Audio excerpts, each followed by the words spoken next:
धाकड़ खबर, बेखौफसुमा बेबाक अंदाज। धाकड़ खबर में आपका स्वागत है। मैं आपके साथ हूं अकरम रईस खान। उत्तर प्रदेश के गाजियाबाद जिले के मुरादनगर में जो दर्दनाक हादसा हुआ है उस पर देश ही नहीं पूरी दुनिया में बात हो रही है। लेकिन अफसोस की बात यह है कि हमारा जो मीडिया आज भोंपू मीडिया बन चुका है वो इस मुद्दे पर बात नहीं कर रहा है। 25 से ज्यादा लोगों की मौत हो चुकी है। नगर पालिका का ईओ, जेई और एक कर्मचारी गिरफ्तार करके जेल भेजे जा चुके हैं। जो ठेकेदार फरार चल रहा था, जिस पर 25,000 रुपए का इनाम घोषित किया गया था, वो भी गिरफ्तार हो गया है। लेकिन बड़ा सवाल ये हो रहा है कि पालिका अध्यक्ष यानी कि चेयरमैन जो कि बीजेपी का है, उसके खिलाफ एफआईआर अभी तक क्यों नहीं हुई है, उसको गिरफ्तार क्यों नहीं किया जा रहा है और वो खुद पब्लिक के सामने क्यों नहीं आ रहा है। तो इसी सारी चीज़ों के आसपास अपनी बातचीत को रखने की कोशिश करेंगे। जूम के जरिए हमारे साथ जुड़ रहे हैं आज़ाद समाज पार्टी, जो भीम आर्मी का राजनीतिक विंग है, आप जानते ही हैं, चंद्रशेखर आज़ाद वाली पार्टी, उनके प्रवक्ता हैं, हमारे साथ जुड़ रहे हैं जूम के जरिए सतपाल चौधरी जी। चौधरी साहब, वक्त देने के लिए बहुत शुक्रिया।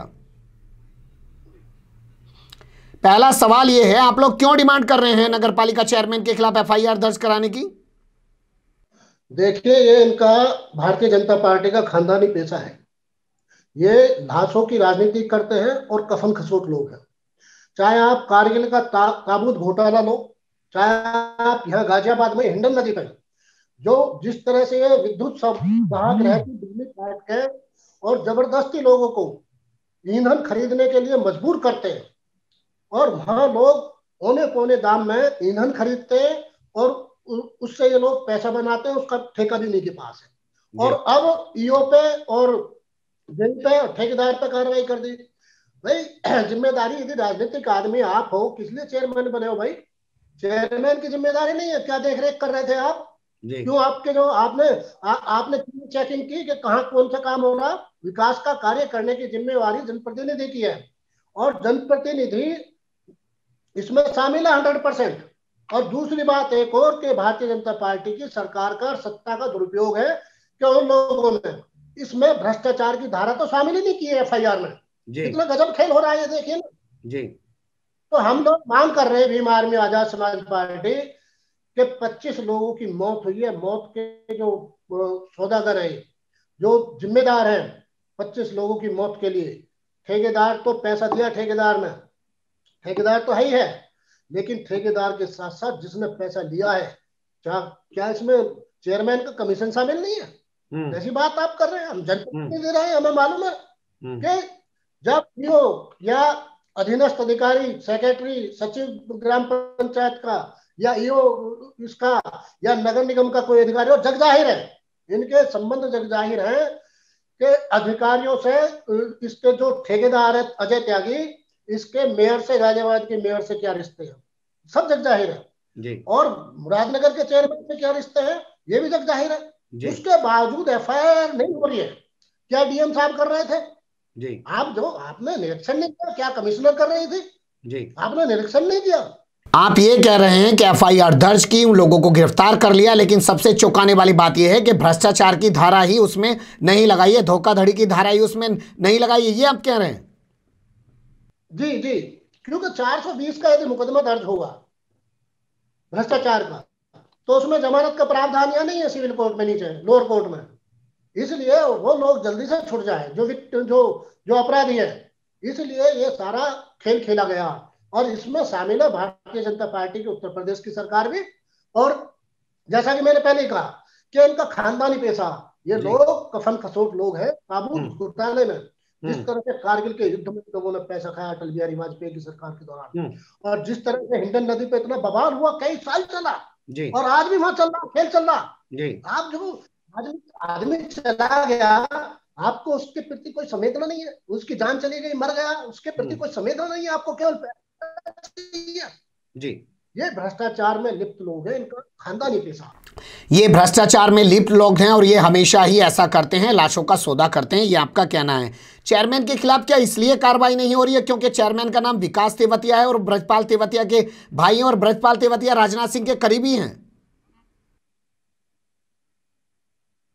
बिल्कुल निश्चित तौर पे। और ये अब तो साफ हो गया, बिल्कुल ये अब क्लियर हो गया कि उनकी सत्ता में पहुंच है, इसलिए उनके खिलाफ कार्रवाई नहीं हो रही है और उन्हें बचाया जा रहा है जानबूझ के। नहीं तो सबसे पहले, और कोई यदि विपक्ष का कोई चेयरमैन होता है या मेयर होता है तो उसके पहले, सबसे पहले अधिकारियों से पहले उसके खिलाफ कार्रवाई होती है।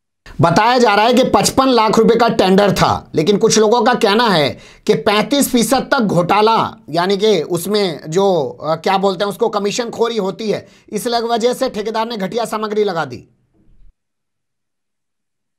देखिए, मैं रूलिंग पार्टी में अध्यक्ष रहा हूँ। मैं जानता हूँ कि अधिकारी और अफसर किस तरह से जो कमीशन खोरी करते हैं, ठेकेदार किस तरह से कमीशन खोरी करता है।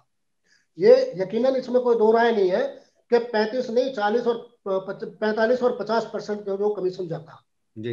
लेकिन हमारी जिम्मेवारी यहाँ तक खत्म नहीं हो जाती है। हमारी जिम्मेवारी ये है कि जो वहाँ चेयरमैन है या नगर या मेयर है, उसकी जिम्मेवारी बनती है कि इन चीजों को परखें, इन चीजों को देखें और इस भ्रष्टाचार को खत्म करें। कम से कम इतना तो कर लो यार, इतने संवेदनशील तो हो जाओ कि लोगों की जान तो ना लो। आप गाजियाबाद से ही आते हैं सर, आप मौके पे भी गए होंगे, क्या वहां लोगों को इलाज मिल पा रहा है? उनको जो मुआवजे का ऐलान किया गया वो मुआवजा मिल पा रहा है उनको?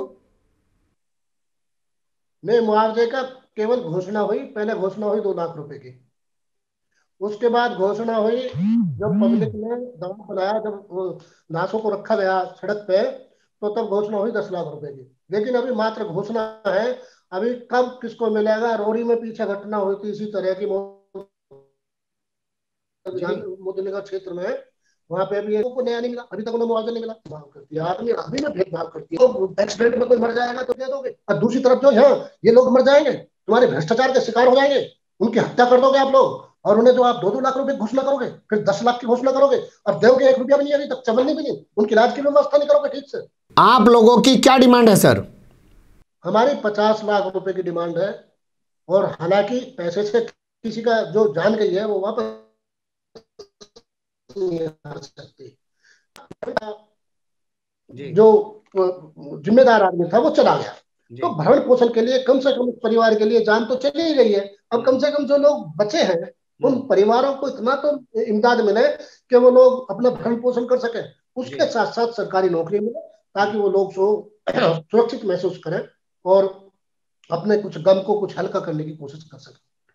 मान लीजिए चेयरमैन के खिलाफ कोई एफआईआर दर्ज नहीं होती, चेयरमैन की कोई गिरफ्तारी नहीं होती, तो आजाद समाज पार्टी क्या करेगी फिर? हम लगातार आवाज उठाएंगे सर, लगातार जरूरत पड़ेगी आंदोलन भी करेंगे, हम लगातार आवाज उठाएंगे, ऐसे नहीं किसी भी। और इस तरह के लोगों को उनके सब हिस्ट्री जानते हैं, मैं मेरे से ज्यादा ना कहलवा उनके बारे में, सब लोग जानते हैं उनके बारे में क्या। ठीक है, आदित्यनाथ योगी कह रहे हैं कि जिन लोगों ने भ्रष्टाचार किया है, जिन पे एफआईआर दर्ज हुई है, जो गिरफ्तार हुए हैं, उन पे एनएसए लगाया जाएगा और मुआवजा जो है उन्हीं का मकान, उन्हीं की प्रॉपर्टी बेच के वसूला जाएगा। नहीं, ये तो अच्छी बात है, लेकिन वो घोषणा करते हैं गोरखपुर में आज तक जो हुआ क्या? तुम्हारे खुद के जो गृह जनपद है, जहां से आप आते हो, जिस मठ से आप आते हो, वहां पे कितने बच्चों का कत्ल हुआ? कत्ल ही है, वो बीमारी से नहीं मरे हैं। वहां पे आपने क्या कर लिया? अपने खुद के गृह जनपद में नहीं कर पाए। ये हवाई लोग हैं, हवा में घोषणा करते हैं सारे, जमीन पे कुछ भी नहीं है। अब किसानों का देख रहे हो आप किस तरह से लोग बैठे, 40-45 दिन हो गए, कोई सुनने कहने वाला नहीं है। ये लोग केवल पूंजीपतियों के एजेंट हैं, उनके लिए काम करते हैं। चलिए, बहुत शुक्रिया सतपाल चौधरी जी, आपने अपनी बेबाकी से अपनी बातों को रखा और आपने डिमांड की कि 50 लाख रुपए का मुआवजा दिया जाए, इसके अलावा नौकरी दी जाए, उससे कम कुछ मंजूर नहीं होगा और नगर पालिका चेयरमैन के खिलाफ कार्रवाई की जाए, वरना आजाद समाज पार्टी सड़कों पर उतरकर आंदोलन भी करेगी। बहुत धन्यवाद आपका वक्त देने के लिए।